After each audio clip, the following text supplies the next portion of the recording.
ഞാൻ കുറച്ച് വിവാദങ്ങളിലൊക്കെ പെട്ടതായിട്ട് അത് എല്ലാവർക്കും അറിയാലോ. നീ ഒന്ന് ഭൂമിയിലേക്ക് ഇറങ്ങിക്കിട്ടാൻ കാത്തിരിക്കായിരുന്നടാ. അത് വിവാദമായിട്ട് നിങ്ങൾക്ക് തോന്നിയെങ്കിലും അത് വിവാദമായിട്ട് എനിക്ക് തോന്നിയിട്ടില്ല. പഴയ പോലെ നാട്ടുകാർ നിങ്ങളെ ആരാധിക്കുന്നില്ല, ബഹുമാനിക്കുന്നില്ല, ഒക്കെ ശരിയാണ് എന്ന് വെച്ച് കയ്യൊക്കെ കാണിച്ചത് പിടിച്ചു വയ്ക്കാൻ നോക്കിയാ ഉള്ള വിലയും കൂടെ പോകത്തേ. കലാമണ്ഡലത്തില് ഓട്ടംതുള്ളിൽ പഠിച്ച ഒരുത്തി, ഇവള് ഓട്ടംതുള്ളലാണ്. എന്തൊരു തുള്ളലാ പഠിച്ചതെന്ന് പോലും എനിക്ക് അറിഞ്ഞുകൂടാ. അമ്മാവൻ ചൊറിഞ്ഞൊറിഞ്ഞ് തല്ലു വെച്ച് കൂട്ടുന്നു തോന്നി. നിങ്ങൾക്ക് അറിയാൻ വേണ്ടി ഞാൻ പറയാം, മറിമായ എന്ന് പറഞ്ഞ ഒരു യൂട്യൂബിൽ ഒരു സാധനമൊക്കെ പോകുന്നുണ്ടല്ലോ, അവളെ നിങ്ങൾക്ക് എല്ലാവർക്കും അറിയാം. പൂത്ത കവളും ആകപ്പാടെ ഉരുണ്ടു വരണ്ടിരിക്കുന്ന ഒരുത്തി. അയ്യേ, ഇങ്ങനൊരു സ്ത്രീയാ നിങ്ങൾക്കൂല അമ്മയമ്മമാരൊക്കെ. ഇവള് വന്നിട്ട് എന്നെ പറഞ്ഞെന്താ അറിയോ, ഈ സ്ത്രീ, ഞാൻ പുരുഷനാന്ന് പറഞ്ഞിട്ടുണ്ട് അടി അതിന്, നീ എന്നെ സ്ത്രീ എന്ന് പറയാനായിട്ട്. ആരാണ് നീ? ഏതാണ് നീ? മാറിക്കങ്ങട്. അവിടെ അച്ഛനെ ചൊവ്വല ലോട്ടറി ടിക്കറ്റ്. എനിക്ക് കേസുള്ള എൻ്റെ എതിർ കക്ഷിയുടെ കൂടെ ഒന്ന് കളിക്കാവാ. എന്തു പറ്റി കളിക്കാൻ? എന്തു കളിക്കാൻ പാടില്ലാത്ത? വാർദ്ധക്യകാലേ വിപരീത ബുദ്ധി. നിനക്ക് ഡാൻസിന് ഇന്റർവ്യൂവിന് ചെന്നിട്ട് കിട്ടാണ്ടല്ല നീ ഓട്ടം തുള്ളിൽ എടുത്തേ. എന്നിട്ട് നീ എന്തെന്ന് തുള്ളിക്കൊണ്ട് നടക്കണം ഇപ്പോ? എന്താ മാഷ ഇത്? പ്രാന്തായോ? നീ ഓട്ടം തുള്ളലാണോ തുള്ളുന്നേ? നീ ആരെ കൂടിയൊക്കെ ഞാൻ ആ സ്ത്രീ ഒന്ന് കളിക്കാവോ? നീ ജനിക്കണേക്കാൾ മുമ്പ് ഞാൻ ചായം തേച്ച് ഫീൽഡിൽ ഇറങ്ങിയ ആളാണ് കേട്ടാ. അതെ, ആ പരട്ട പറഞ്ഞൊന്നും നീ കാര്യമാക്കണ്ട. മനസാക്ഷി ഇല്ലാത്ത ജാതികളാ.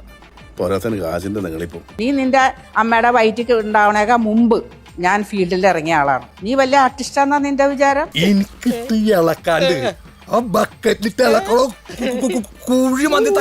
എന്നോട് പറഞ്ഞില്ലേ കളിക്കാനായിട്ട്?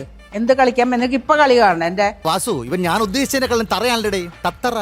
അന്തസ്സായിട്ട് പഠിച്ചിറങ്ങിയതാടി അവിടെയൊക്കെ കലാമണ്ഡലത്തില്. നീ എന്നെ പറഞ്ഞതിന്റെ കുറച്ചു ദിവസം കഴിഞ്ഞപ്പോ നിനക്ക് കിട്ടിയോ? നിന്റെ ഭർത്താവ് പീഡന കേസിൽ പ്രതിയായി. ശരിയാണോ?